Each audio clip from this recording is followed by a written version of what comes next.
கேட்கலாம். ஒரு ஊரில் ஒரு மன்னன் இருந்தான். கொடுங்கோல் மன்னன். நிறைய தொந்தரவு பண்ணிக்கிட்டு இருந்தான். அவன் ஒரு தடவை என்ன பண்ணான் தெரியுமா? ஒரு தப்பும் பண்ணாத ஒரு இளைஞனை பிடிச்சி ஜெயிலில் அடைச்சுட்டான். அந்த பையனோட சொந்தக்காரங்கள்லாம் ராஜா கிட்ட போனாங்க. அவன் ஒரு தவறும் பண்ணலை, அவனை விடுதலை பண்ணுங்க அப்படின்னு கெஞ்சி கேட்டுக்கிட்டாங்க. மன்னன் யோசனை பண்ணான். அந்த இளைஞனை கூப்பிட்டுக்கிட்டு வர சொன்னான். அவனை கொண்டாந்து ராஜா முன்னாடி நிறுத்தினாங்க. இதை பாருப்பா, உன்னை நான் விடுதலை பண்ணுவேன், ஆனால் ஒரு கண்டிஷன். அந்த நிபந்தனையை நீ நிறைவேற்றினா உனக்கு விடுதலை அப்படின்னா மன்னன். சரின்னு ஒத்துக்கிட்டான் பையன். மன்னன் கண்டிஷன் என்னங்கிறத சொன்னான். உங்ககிட்ட ஒரு செம்மறி ஆட்டை கொடுக்க போகிறேன். 1 மாதத்துக்கு அதுக்கு தேவையான தீனியையும் கொடுக்க போகிறேன். 1 மாதம் கழித்து அந்த ஆட்டை எடை போட்டு பார்ப்பேன். அந்த ஆட்டின் எடை கொஞ்சம் கூட கூடி இருக்கக்கூடாது. எடை கூடி இருந்தால் உனக்கு விடுதலை கிடையாது. என்ன சொல்கிற அப்படின்னா. பையனுக்கு ஒன்றும் புரியல, பயமாக போயிட்டுது. குழம்பிக்கிட்டே நின்றுக்கிட்டு இருக்கிறான். சரி, ஒரு நாள் டைம் தரேன், நல்லா யோசனை பண்ணி பார்த்துட்டு நாளைக்கு உன் முடிவை சொல்லு அப்படின்னா மன்னன். பையன் கவலையோடு வெளியில் வந்தான். அங்கே ஒரு பெரியவர் நின்றுக்கிட்டு இருந்தார். அவர்கிட்ட விஷயத்தை சொன்னான். அந்த பெரியவர் இந்த பையனுக்கு காதோட காதாக ஒரு வழியை சொல்லி கொடுத்தார். அதை கேட்டதும் பையன் மறுபடியும் மன்னன் முன்னாடி நின்னா. உங்கள் நிபந்தனையை ஏற்றுக்கிறேன்னு சொன்னான். மன்னன் ஒரு ஆட்டுக்குட்டியையும் அதுக்கு 1 மாதத்துக்கு தேவைப்படுற தீவனத்தையும் கொடுக்கும்படியாக உத்தரவு போட்டான். கொடுத்தாங்க. ஓடிட்டு போயிட்டான். 1 மாதம் தினமும் தவறாமல் அந்த தீவனத்தை ஆட்டுக்குட்டிக்கு போட்டுக்கிட்டு இருக்கிறான். 1 மாதம் கழித்து அந்த ஆட்டை அரண்மனைக்கு ஓட்டிகிட்டு போனான். மன்னன் அதை எடை போட்டு பார்க்குறான். எடை கூடவே இல்லை, அப்படியே தான் இருக்குது. உடனே போட்ட நிபந்தனைப்படி அந்த இளைஞனை விடுதலை பண்ணிவிட்டான். சரி, ஆட்டுக்கு எடை கூடாமல் இருக்கிறதுக்கு அந்த பெரியவர் சொல்லி கொடுத்த யோசனை என்ன அப்படின்னா, அது வேற ஒன்றும் இல்லை. அந்த ஆட்டுக்கு எதிரில் அது கண்ணில் படுற மாதிரி ஒரு ஓநாயை கட்டி போட சொன்னார். அவ்வளவுதான். ஆட்டுக்கு ஓநாய்ங்கிறது பிறவி பகை. ஓநாயை பார்த்தா ஆடு நடுங்க ஆரம்பிச்சிடும், அவ்வளவு பயம். தினமும் அந்த ஆடு பயந்துக்கிட்டே தீனி சாப்பிட்டுது, எடை கூடல. அதுதான் ரகசியம். இது சின்ன பிள்ளைங்களுக்கான ஒரு கதை. இதிலேருந்து தெரிஞ்சிக்க வேண்டிய உண்மை என்னென்னா, நாமெல்லாம் சாப்பிட்றப்ப மனசும் உடம்பும் அமைதியாக இருக்கணும். அப்போ தான் அது உடம்புல ஒட்டும். அவசரத்துலேயும் பயத்துலையும் சாப்பிட்டா அது சரியாக ஜீரணமாகாது. இன்னொரு ராஜா இருந்தார். அவரும் ஒரு இளைஞனை ஜெயிலில் அடைச்சி விட்டார். விடுதலை பண்ணணும்னா ஒரு கண்டிஷன்னார். என்னன்னு கேட்டான். ஒரு ஆட்டுக்குட்டியை அவன் முன்னாடி கொண்டாந்து நிறுத்துவேன், நீ அதுக்கிட்ட ஒரு கேள்வி கேட்கணும், அதுக்கு சரியான பதிலை சொல்லணும். அப்படி செஞ்சுட்டா உனக்கு விடுதலைன்னார். இளைஞன் யோசனை பண்ணி பார்த்தான். சரின்னு ஒத்துக்கிட்டான். அது பிரகாரமே ஆட்டுக்குட்டியை பதில் சொல்ல வச்சுட்டான். என்ன நடந்தது தெரியுமா? ஆட்டுக்குட்டியை கொண்டாந்து நிறுத்தினாங்க. இவன் மெதுவாக அதுக்கிட்ட போனான். அது காதுகிட்ட போய் ஏப்ரலுக்கு அடுத்த மாதம் என்ன மாதம்னு கேட்டான். அது உடனே மேன்னு கத்திச்சு. இவன் விடுதலை ஆகிட்டான். ஒரு பெரியவர்கிட்ட பேசிக்கிட்டு இருந்தேன். அவர் என்கிட்ட ஒரு கேள்வி கேட்டார். திருடர்கள் எத்தனை வகை தெரியுமா உனக்கு அப்படின்னார். இதுதான் அவர் கேட்ட கேள்வி. எதுக்காக என்ன பார்த்து அந்த கேள்வி கேட்டார் தெரியல. இருந்தாலும் நான் அவருக்கு பதில் சொன்னேன். திருடர்களில் எத்தனையோ வகை உண்டுங்க. கார் திருடன், சைக்கிள் திருடன், முகமூடி திருடன், எப்படி சொல்லிகிட்டே போகலாம். இருந்தாலும் என்னுடைய சிற்றறிவுக்கு எட்டின வரையில் திருடர்களை 2 வகையாக பிரிக்கலாம் அப்படின்னு நினைக்கிறேன். ஒன்று ராத்திரியில் திருடுற திருடன், இன்னொருத்தன் பகலில் திருடுற திருடன். அதாவது பகல் திருடன், ராத்திரி திருடன் அப்படின்னு. பெரியவர் சிரித்தார். என்ன சிரிக்கிறீங்களே? என்ன, கள்வர்கள் 4 வகை அப்படின்னு ஆரம்பித்தார். எப்படின்னு கேட்டேன். சாப்பாட்டுக்கு இல்லாமல் திருடுறாங்க பாருங்கள், அது ஒரு வகையான். சாப்பாட்டுக்கு இருந்தும் திருடுறாங்க பாருங்க, அது ஒரு வகையான். இதை தவிர இன்னும் ஒரு 2 வகை திருட்டு உண்டு. அது என்னன்னா, ஆண்டவன்கிட்ட இருந்து நாம திருடுற திருட்டு. இன்னொன்று என்னன்னா, நம்மகிட்ட இருந்து ஆண்டவன் திருடுற திருட்டு அப்படின்னார். எனக்கு ஒன்றும் புரியல. என்ன சார் இது, ஆண்டவனையே திருடன்னு சொல்கிறீங்களே அப்படின்னு ஆச்சரியமா. ஆமாங்க, ஆண்டவனை கள்வன்னு சொல்கிறது இல்லையா? காஞ்சிபுரத்துக்கு பக்கத்தில் திருக்கார்வனம் அப்படின்னு ஒரு ஊர் இருக்குது. அங்கே உள்ள பெருமாளுக்கு கள்வர்னு தான் பேர். அது மட்டும் இல்லை, திருமங்கையாழ்வார் தம்முடைய திருநெடுந்தாண்டகத்தில் கார்வனத்துள்ளாய் கள்வா அப்படின்னு தான் அழைக்கிறார் அப்படின்னு நிறைய உதாரணம்லாம் சொல்ல ஆரம்பித்தார். அதுக்கப்புறம் அவர்கிட்ட பேசி நான் புரிஞ்சுக்கிட்ட விவரங்களை தான் நான் இப்போ உங்ககிட்ட சொல்ல போகிறது. அதாவது அவர் சொன்ன முதல் வகை திருடர்கள் சாப்பாட்டுக்கு இல்லாமல் திருடுறவங்க. இவங்களை திருத்தி போடலாம். சாப்பாட்டுக்கு இருந்தும் பணம் சேர்க்கணுங்கிற ஆசையால் பொய் கணக்கெல்லாம் எழுதுகிறாங்க பாருங்கள், அவங்க தான் 2வது வகை. மூணாவது வகை திருட்டு தான் மிகப்பெரிய திருட்டு. இறைவனுக்கு சொந்தமானதை நம்முடையதுன்னு நினைக்கிற திருட்டு. எது இறைவனுக்கு சொந்தமானது அப்படின்னா ஆத்மா. பகவானுக்கு சொந்தமான ஆத்மாவை நம்முடையதுன்னு நினைக்கிறது தான் அந்த மாபெரும் திருட்டு. இதுக்கு பேர் தான் ஆத்மாபகாரமா. சரி, இதுக்கு பரிகாரம் என்ன? எல்லாம் இறைவனுடையது, நமக்கு ஒன்றும் இல்லை அப்படின்னு நினைக்கிறது தான் இதுக்கு பரிகாரம். இதெல்லாம் இருக்கட்டும். நாலாவது திருட்டு ஒன்று சொன்னோம்ல, ஆண்டவன் நம்மகிட்ட இருந்து திருடுறது. அது எப்படி? ஆண்டவனை கல்வன்னு சொல்கிறாங்க, அது சரி. அவர் என்னத்தை திருடினார்? இப்போ இன்னொருத்தருக்கு சொந்தமான ஒன்றை எடுத்து வச்சுக்கிறது தான் கள்ளத்தனம். ஆனால் ஆண்டவன்னு எடுத்துக்கிட்டோம்னா இருக்கிறது எல்லாமே அவனுக்கு சொந்தம். அப்படி இருக்கிறப்போ அவரை எப்படி கல்வன்னு சொல்கிறது? இது என்ன புரியாமல் இருக்குதே அப்படின்னு சொல்லி பார்த்தா அதுக்கும் விளக்கம் சொல்கிறாங்க அவங்க. அதாவது ஆண்டவனுக்கு உருவமே கிடையாது, அரூபமாக இருக்கிறவன், அதாவது உருவம் இல்லாமல் இருக்கிறவன். அப்படி உள்ள பகவான் நம்மளை மாதிரி உருவத்தில் இருக்கிறான். நம்மளை மாதிரியே கையை காலு மூக்கெல்லாம் இருக்குது ஆண்டவனுக்கு. இந்த உருவம் நம்மகிட்ட இருந்து திருடினது தானே. அவன் தன்னுடைய உண்மையான திருமேனியை நமக்கு காட்டாமல், அதாவது தரிசனம் கொடுக்காமல் இருக்கிறது கள்ளத்தனம் தானே. அதனால தான் இதுவும் ஒரு பெரிய திருட்டு, இருக்கிறதுலே மிகப்பெரிய திருட்டு அப்படிங்கிறார். என்கிட்ட பேசிக்கிட்டு இருந்தார், இந்த விஷயம்லாம் சொல்லிகிட்டு இருந்தார் அந்த பெரியவர். அதாவது திருட்டை ஆன்மீக நோகத்தில் அவர் பார்க்குறார். நம்ம பார்வையில் இதை விட அபூர்வமான திருட்டுலாம் இங்கே உண்டு, அபூர்வமான திருடர்களும் உண்டு. ஒரு திருடன் சிறையிலிருந்து விடுதலையாகி வெளியில் போனான்.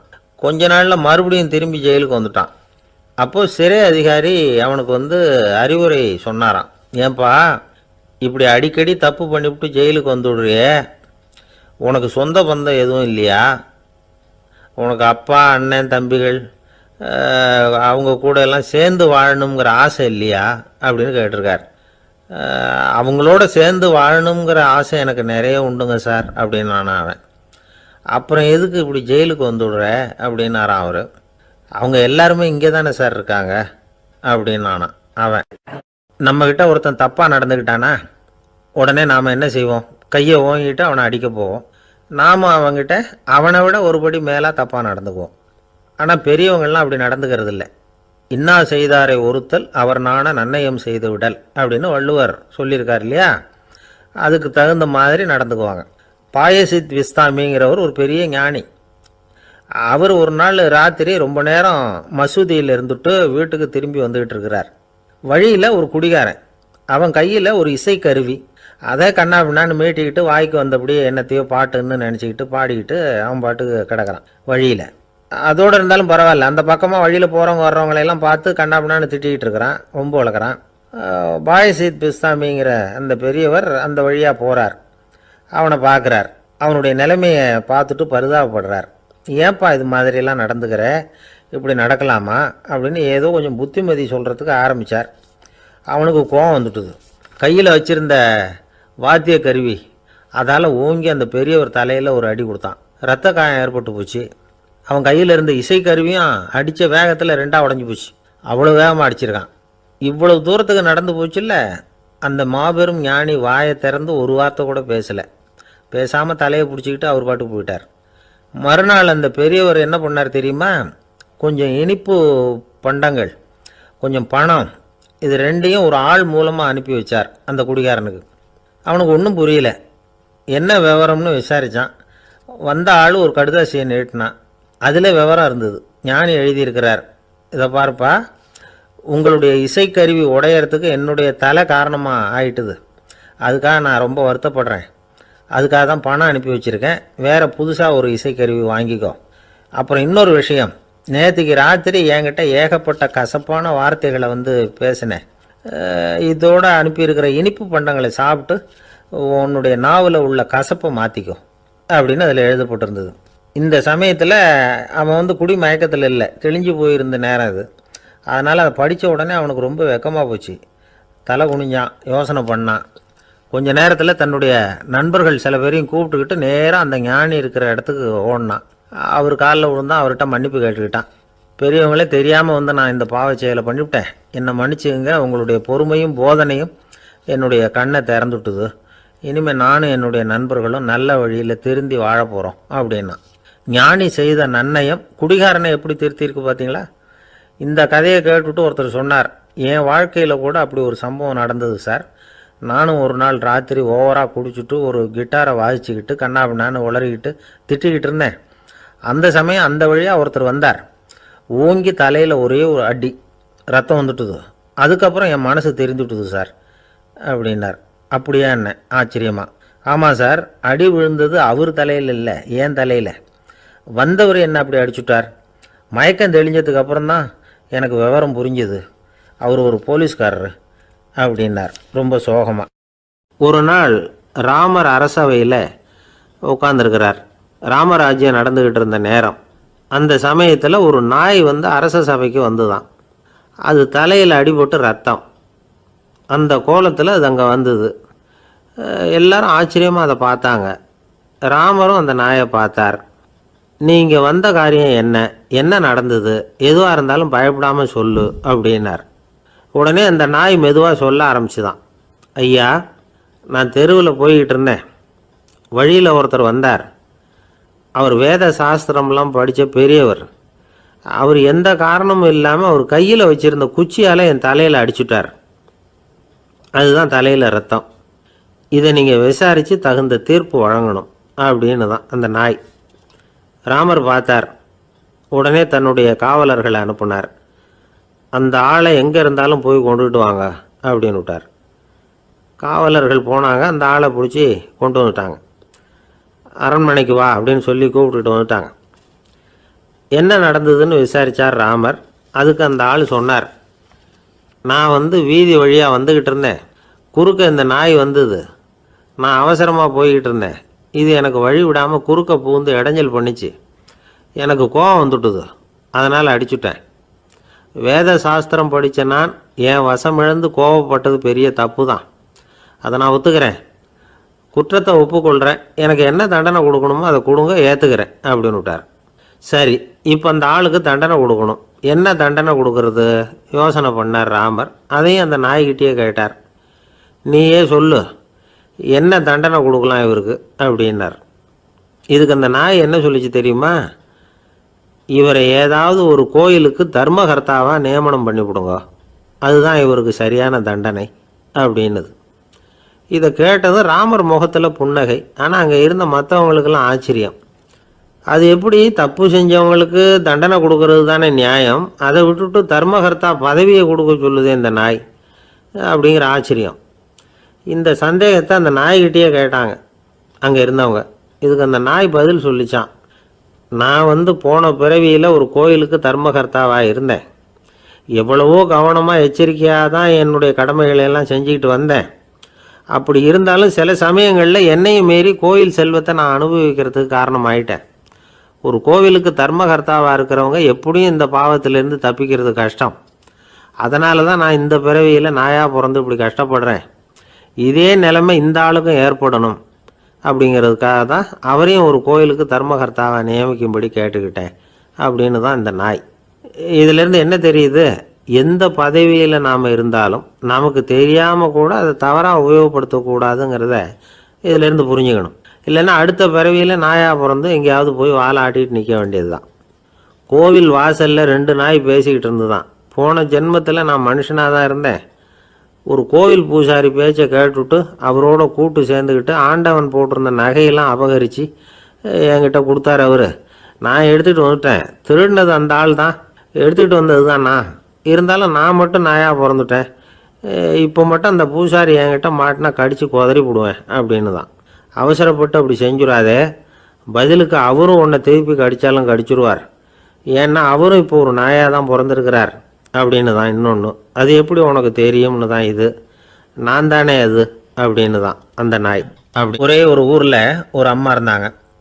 அந்த அம்மாவுக்கு ஒரே ஒரு பிள்ளையாண்டான். அவனுக்கு ரொம்ப அக்கறையோடு கல்யாணம் பண்ணி வச்சாங்க. கல்யாணம் முடிஞ்சதும் மருமக பொண்ணு வீட்டுக்கு வந்து சேர்ந்தது. அப்பாடா, என் கடமை முடிஞ்சுது, இனிமேல் அக்கடான்னு எங்கேயாவது ஒரு மூலையில் படுத்து கிடக்கலாம் அப்படின்னு நினச்சாங்க அந்த அம்மா. ஆனால் நினைக்கிறபடி எங்கே நடக்குது? அதுக்கப்புறம் தான் பிரச்சனையே ஆரம்பமாச்சு. மருமகள் குணம் சரியில்லை, ஒரு மாதிரி. அந்த பொண்ணு வீட்டுக்கு வந்ததுமே முதல் வேலையாக மாமியாரை பார்த்து, அதுதான் நான் வந்துட்டேன்ல, இனிமேல் உங்களுக்கு என்ன வேலைங்க, புறப்பட வேண்டியது தானே, காசி ராமேஸ்வரம்னு எங்கேயாவது போங்க அப்படின்னுட்டு தான். மாமியார் பார்த்தாங்க, கொஞ்சம் யோசனை பண்ணாங்க. இந்த பாருமா, நீ இப்படி சொல்கிறதுக்கு முன்னாடியே வீட்டை விட்டு புறப்படணுங்கிற முடிவுக்கு நான் வந்துட்டேன். வீட்டை மட்டும் இல்லை, இந்த உலகத்தை விட்டே கூட போகிறதுக்கு தயாராக இருக்கிறேன். ஆனால் ஒரே ஒரு விஷயத்துக்காக என் உயிரை கையில் பிடிச்சிக்கிட்டு இருக்கிறேன் அப்படின்னாங்களாம். என்ன விஷயம்னு கேட்டுது இந்த மருமக பொண்ணு. வேறு ஒன்றும் இல்லை, என் பிள்ளைக்கு கல்யாணம் பண்ணி வச்சுட்டேன். ஒரு பேர புள்ள பிறந்து அதை என் கண்ணால் பார்த்துட்டேன்னா நான் எங்கே வேணும்னாலும் போகிறதுக்கு தயாராக இருக்கிறேன் அப்படின்னாங்களாம் அந்த மாமியார்.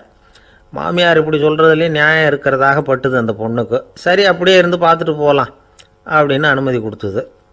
கொஞ்ச காலத்தில் ஒரு பேரன் பிறந்தான். அந்த அம்மாவும் பேரனை கண்ணால் பார்த்துட்டாங்க. சரி, பேரனை பார்த்தாச்சுல்ல, இனிமேல் புறப்பட வேண்டியது தானே அப்படின்னுது மருமக பொண்ணு. மாமியார் பார்த்தாங்க, நீ சொல்கிறது சரிதாம்மா, அதில் ஒன்றும் தப்பு இல்லை. என்னோட பேரன் உங்களை அம்மா அப்பான்னு கூப்பிடுறத என் காது குளிர கேட்டுட்டு போயிடுறேனே அப்படின்னாங்களாம். சரி, அந்த ஆசையை நிறைவேறட்டும் அப்படின்னு காத்துக்கிட்டு இருந்தாங்க. பேரன் வளர்ந்தான், நடந்தான், பள்ளிக்கூடம் போனால், பெரியவனானான். மருமக பொண்ணு மறுபடியும் மாமியாரை விரட்ட ஆரம்பிச்சுட்டுது, இன்னும் புறப்புள்ளையான்னு. இதை பாருமா, இது வரைக்கும் இருந்துட்டேன். பேரனோட கல்யாணத்தையும் கண்ணால் பார்த்தா தான் இந்த கட்டை வேகும் போல் இருக்குது அப்படின்னு சொல்லி ஒரு மாதிரியாக பேச ஆரம்பித்தாங்க. இதுவும் நியாயமான ஆசையாக தான் படுது அப்படின்னு அது யோசிச்சிருக்கு அந்த பொண்ணு. சரின்னு அதுக்கும் ஒத்துக்கிட்டது. உடனே பேரனுடைய கல்யாணமும் முடிஞ்சது ஒரு வழியாக. இனிமேல் ஒரு நொடி கூட இங்கே இருக்கக்கூடாது, புறப்படுங்க அப்படின்னு மாமியாரை விரட்டிச்சான் அந்த பொண்ணு.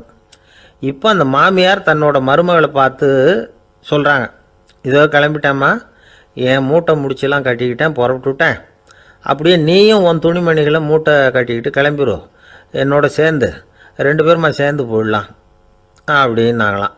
அந்த பொண்ணு முழிக்குது. முழிக்காதே, உனக்கும் ஒரு மருமக வந்துட்டா, இனிமேல் நீயும் ஒரு மாமியார் தானே, உனக்கும் இனிமேல் இங்கே வேலை இல்லை, புறப்படு அப்படின்னாங்களாம். அப்போ தான் அந்த பொண்ணு சிந்திக்க ஆரம்பிச்சு தான், தன்னோட தவறு புரிஞ்சுதான்.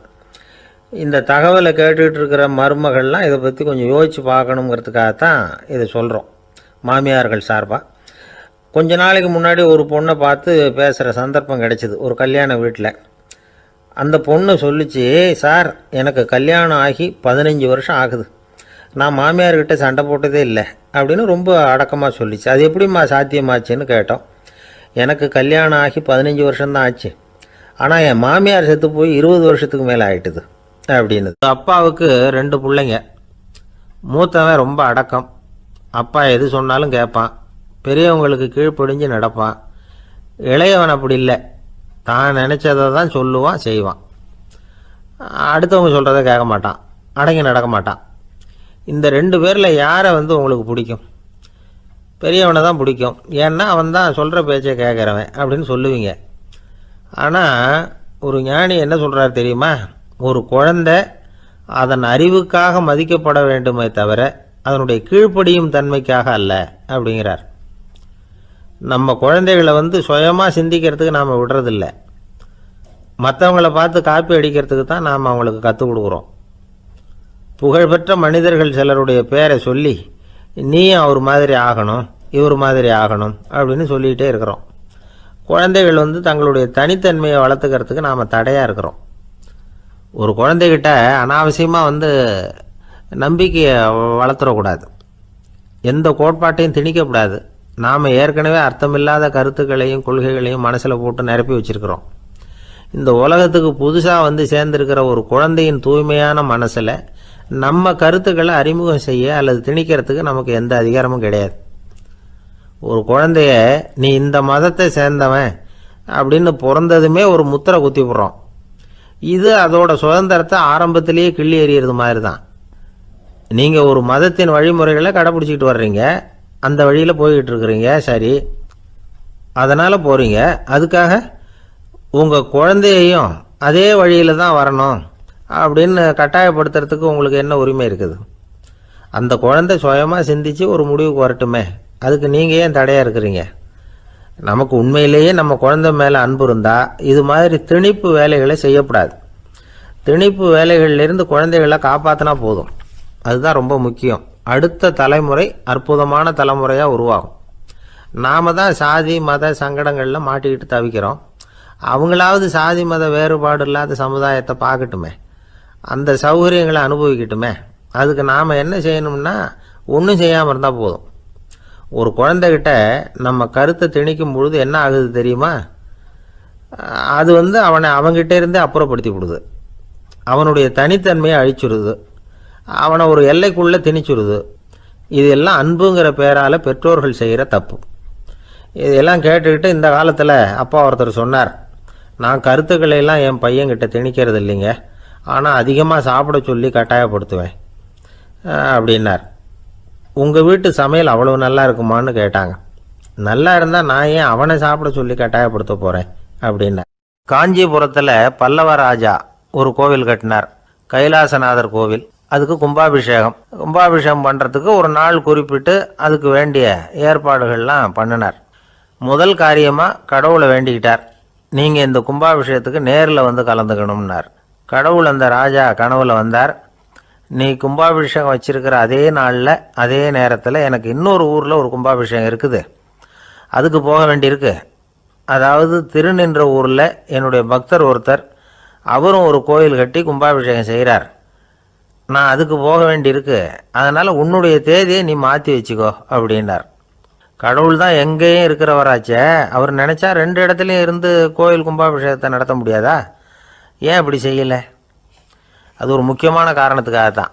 திருநின்ற ஊரில் இருந்த பூசலாருங்கிற அந்த அடியாரின் பெருமையை இந்த உலகத்துக்கு எடுத்து காட்டணுங்கிறதுக்காகத்தான் கடவுள் அந்த ராஜா கிட்ட அப்படி சொன்னார்.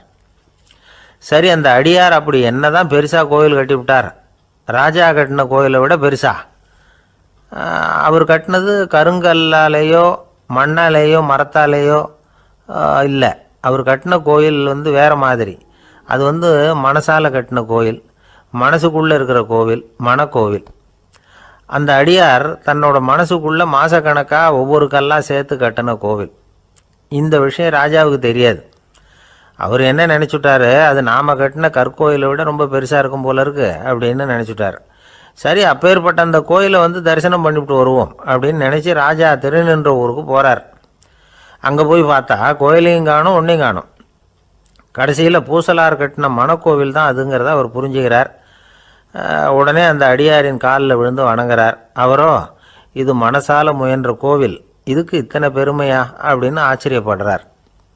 இதில் ஆச்சரியப்படுறதுக்கு ஒன்றும் இல்லை. ஆண்டவன் விரும்புகிறது அகபக்தியையே தவிர புற தோற்றங்களே அல்ல. இதை நாம் புரிஞ்சுக்கிட்டோம்னா நமக்குள்ளே எந்த வேறுபாடுகளும் வர்றதுக்கு வழியே இல்லை. இன்னொரு ராஜா இருந்தார்.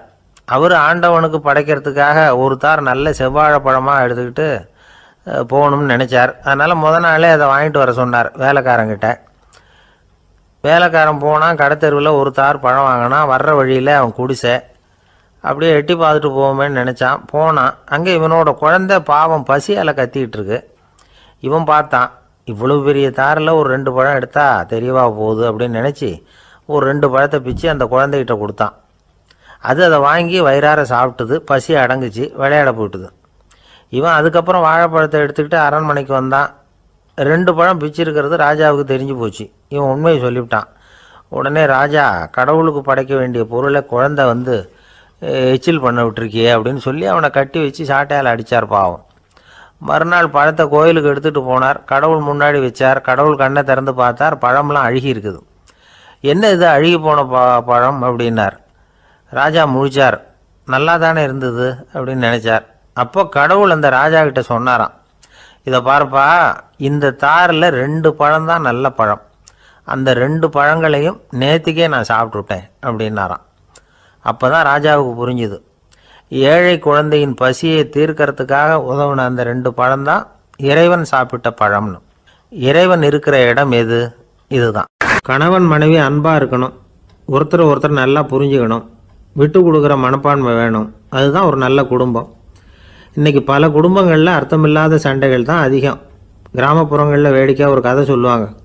ஒரு ஊரில் ஒரு ஆள் இருந்தான், வேலை வெட்டி இல்லாமல் சும்மாவே இருந்தான்.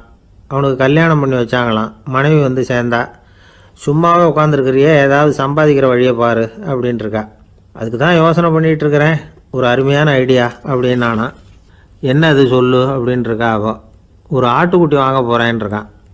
அதை வாங்கி என்ன பண்ண போகிறேன்னா, அந்த குட்டி வளரும், பெருசாகும், அதுக்கப்புறம் அது நிறைய குட்டி போடும் அப்படின்ட்டுருக்கான். சரி, அப்புறம் அப்புறம் என்ன, அதையெல்லாம் சந்தையில் கொண்டுட்டு போய் விற்றுவிட்டு அந்த காசுக்கு ஒரு எருவு மாடு வாங்கலாம். சரி, அது எதுக்கு? எருவு மாடு நிறைய பால் கொடுக்கும், அதை கொண்டுகிட்டு போய் பால் பண்ணையில் கொடுப்பேன், அல்லது நானே விற்றுருவேன், கை நிறைய காசு கிடைக்கும். அதுக்கப்புறம் ஒரு பசுமாடு வாங்குவேன், பாலையும் விற்கலாம், நாமளும் காய் போட்டு சாப்பிட்லாம், இப்படிலாம் சொல்லியிருக்கான். அப்போ அந்த பொண்ணு சொல்லிச்சான், அடுத்த தெருவில் இருக்கிற எங்கள் அம்மா வீட்டுக்கும் கொஞ்சம் பால் கொடுத்து அனுப்பலாம் அப்படின்ட்டுருக்கா அந்த பொண்ணு. இந்த இடத்துல கணவனுக்கு கோபம் வந்துட்டுது. அது எப்படி உங்கள் அம்மா வீட்டுக்கு எதுக்கு கொடுக்கணும், அதெல்லாம் முடியாதுன்றிருக்கான். இந்த இடத்துல சண்டை ஆரம்பமாயிட்டுது. கொஞ்ச நேரத்தில் 2 பேரும் சத்தம் போட ஆரம்பிச்சிட்டாங்க. கடுமையான சண்டை நடக்கிறத பக்கத்து வீட்டுக்காரன் காதில் வாங்கினான். அவன் ஓடியாந்தான்.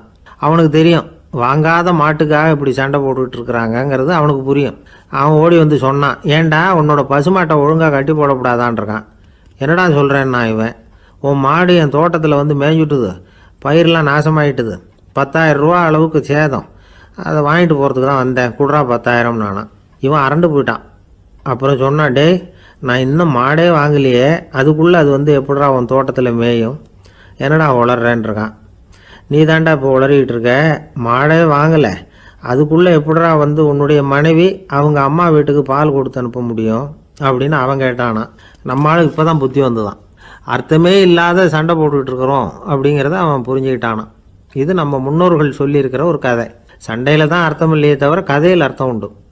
அதாவது இல்லாத விஷயங்களுக்காக சண்டை போட்டுக்கிட்டு இல்லறத்தை வீணாக்கிக்கிட்டு இருக்கிற மனிதர்கள் இன்றைக்கு நிறைய பேர் இருக்கிறாங்க. ஒருத்தன் தன்னுடைய மனைவியை பற்றி மாமனார்கிட்ட புகார் சொன்னானா, மாமா உங்கள் பொண்ணு அர்த்தமில்லாத சண்டை போடுறா, எதுக்கு எடுத்தாலும் எடுத்தெறிஞ்சு பேசுகிறா அப்படின்ட்டுருக்கான். நீ எப்படி மாப்பிள்ளை அதை சமாளிக்கிற அப்படின்னு கேட்டிருக்காரு அவர். அவள் எடுத்தெறியறது என் மேலே படாமல் ஒதுங்கி நின்றுக்கிறேன் அப்படின்னு நானா இவன். ஒரு சிகை அலங்கார கூடம், ரொம்ப சுறுசுறுப்பாக எல்லாரும் வேலை செஞ்சுக்கிட்டு இருக்கிறாங்க. முடிவெட்டிக்க வந்திருக்கிறவங்க நிறைய பேர், எல்லோரும் வரிசையாக உட்காந்துருக்குறாங்க. அந்த சமயத்தில் திடீர்னு கதவை திறந்துக்கிட்டு ஒருத்தர் உள்ளே வர்றார். அவர் ஒரு பெரிய மனிதர். அவரும் முடிவெட்டிக்கிறதுக்காக தான் உள்ளே வந்திருக்கிறார். அவரை பார்த்த உடனே அங்கே வரிசையில் உட்காந்துருந்தவங்க எல்லாரும் எழுந்திரிச்சு அவர்கிட்ட வந்துட்டாங்க. அவரை சுற்றி நின்றுக்கிட்டாங்க. எப்படி இருக்கிறீங்க, நல்லா இருக்கீங்களா அப்படின்னு விசாரிக்க ஆரம்பிச்சிட்டாங்க. எல்லாம் முடிஞ்சதும் வந்தவர் கேட்டார், வரிசையில் கடைசியாக இருக்கிறவர் யார் அப்படின்னு கேட்டார். ஏன்னு கேட்டாங்க. நான் அதுக்கு அடுத்தபடியாக உட்காரணும், அதுக்காக தான் கேட்குறேன் அப்படின்னார். உடனே அங்கே இருந்தவங்கள்லாம் என்ன சொன்னாங்க தெரியுமா, நீங்கள் வந்து வரிசையில் காத்திருக்கக்கூடாது, நீங்கள் அரசாங்கத்தின் தலைவர், உங்களுக்கு நேரம் முக்கியம், அதனால் நீங்கள் முன்னாடி போங்க அப்படின்னு சொன்னாங்க. ஆனால் அதை அவர் கேட்கல. தோழர்களே, உங்களுடைய கருத்துக்கு ரொம்ப நன்றி, எல்லாரும் வரிசையாக தான் வரணும், அதுதான் முறை, வரிசையில் வரணுங்கிற நடைமுறையை நானும் பின்பற்ற விரும்புகிறேன், நாம் எல்லாரும் சமமானவர்கள் அப்படின்னார். இப்படி சொல்லிவிட்டு வரிசையில் கடைசியாக இருந்த ஒரு நாற்காலியில் போய் உட்காந்துக்கிட்டார். தன் சட்டை பையில் இருந்த ஒரு செய்தித்தாளை எடுத்தார், படிக்க ஆரம்பிச்சிட்டார். ஆனால் அங்கே இருந்தவங்களால் இதை வந்து பார்த்துக்கிட்டு சும்மா இருக்க முடியல. ஒருத்தர் எழுந்திரிச்சு வந்தார். ஐயா, இப்போ என்னுடைய முறை வந்திருக்குது, நான் தான் போக வேண்டிய முறை, உங்களை இங்கே காத்திருக்க வைக்கிறத விட ஒரு 5 ஆண்டுகளுக்கு கூட நான் வந்து முடிவெட்டிக்காமே இருந்துட முடியும் அப்படின்னார். அவர் மறுபடியும் சொன்னார், ஐயா நீங்கள் வந்து வரிசை முறையை தாண்டி போக விருப்பப்படல, சரி, ஆனால் என்னுடைய முறையை வந்து மாற்றி கொடுக்கறதுக்கு எனக்கு வந்து முழு உரிமை இருக்குது, இதுக்கு பதிலாக உங்களுடைய கடைசி இடத்த நான் எடுத்துக்கிறேன், இதை நீங்கள் மறுக்க முடியாதுன்னார். அங்கே இருந்த மற்றவங்களும் இதை ஒரு மனசாக வற்புறுத்த ஆரம்பிச்சிட்டாங்க. அந்த பெரிய மனிதர் பார்த்தார், சரின்னு கடைசியாக ஒத்துக்கிட்டார். அவர் யார் தெரியுமா, அவர் தான் மாவீரர் லெனின். ரஷ்யாவில் கிரெம்ளின் சிகை அலங்கார கூடத்தில் தான் இது நடந்தது. எல்லாரும் இந்நாட்டு மன்னர்கள்னு வாயளவில் பேசுகிறதுல என்ன பிரயோஜனம், நாம் எல்லாரும் சமங்கிறத நடைமுறையில் கடைப்பிடிச்சி காட்டினவங்க கொஞ்சம் பேர் தான். அவங்களில் ஒருத்தர் தான் லெனின். வரிசையில் நின்று வர்றதுங்கிறது ஒரு சிறந்த பண்பு, உயர்ந்த பண்பு. இன்றைக்கி பல இடங்களில் அது நமக்கு தேவைப்படுது. ஒரு ரேஷன் கடைவாசல், கடை திறக்கிறதுக்கு முன்னாடியே எல்லோரும் வந்து வரிசையில் நின்றுட்டாங்க. கடைசியாக வந்த ஒருத்தர் க்யூவில் முன்னாடி போகிறதுக்கு முயற்சி பண்ணுறார். ஏற்கனவே நின்றுட்டு இருக்கிறவங்க அவரை முன்னாடி போகிறதுக்கு விட மாட்டேங்கிறாங்க. கடைசியாக போய் நில்லையா அப்படின்னு எல்லோரும் கத்துறாங்க. அதை அவர் காதில் வாங்கலை, முண்டி அடிச்சுக்கிட்டு முன்னாடி போகிறதுக்கே முயற்சி பண்ணிகிட்டு இருக்கிறார். எல்லோரும் சேர்ந்து அவரை வலுக்கட்டாயமாக இழுத்து கொண்டாந்து பின்னாடி கொண்டு போய் நிறுத்திவிட்டாங்க. நிறுத்திவிட்டு சொன்னாங்க, அதை பாருப்பா, நாங்கள் இருக்கிற வரைக்கும் நீங்கள் முன்னாடி போய் எதையும் வாங்க முடியாது, தெரிஞ்சுக்கோ அப்படின்னாங்க.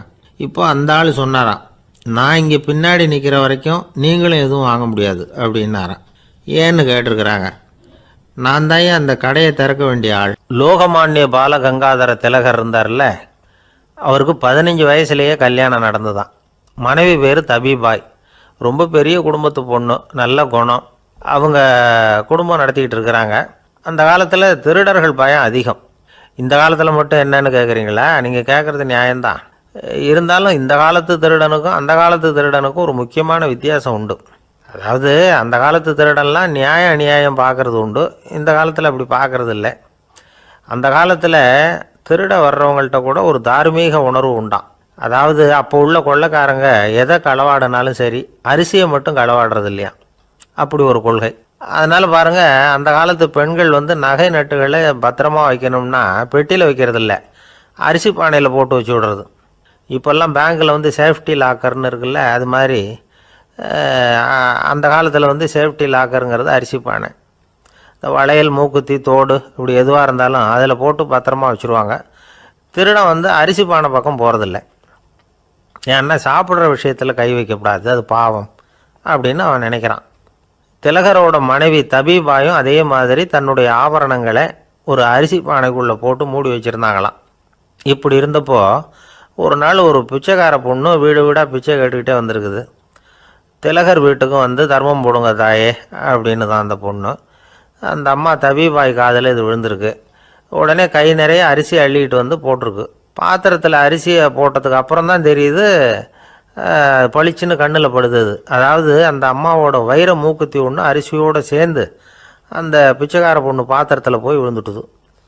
இந்த அம்மாவுக்கு மனசுக்குள்ளே குழப்பம், என்ன இப்படி ஆகிட்டுதே, மூக்குத்தி போயிட்டுதே, பிச்சை பாத்திரத்துலேருந்து அதை எப்படி எடுக்கிறது அப்படின்னு தயக்கம். வாயை திறந்து அதை கேட்கறதுக்கும் கூச்சம்.